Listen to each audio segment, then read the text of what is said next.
Delhi Police na Numit ni Chupna house arrest Toururaga thamlurabi Imagi Meira gi Convenor Thokchom Sujata ngasi lup taramanga gi meehut loinana Imphal gi Bir Tikendrajit International Airport da Thunglakhre. Airport hek Thunglabaga paumi singauna bamada Thokchom Sujata na hai.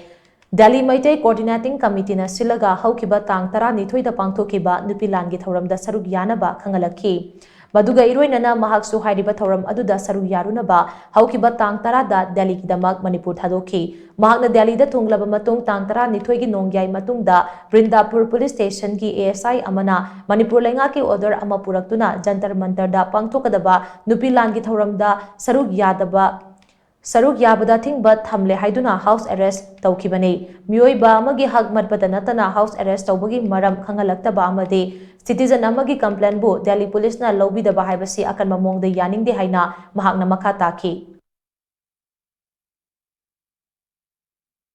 Center amasung state sarkar anisna achumba thabak to wiraga de akhoi thoeba akhoi su tasing nei chai su tawdana yumda leba adu iramda irai box na luiko tungi future na luiko aidana thoba potu da ngasi moina sumai tor pase tasing nei thamoi da pende ai su achumba firep kari no haibdo akhoi imagi meira gi site gi miam punam mak tawraga handak gi matang simadi yam thina nungai tre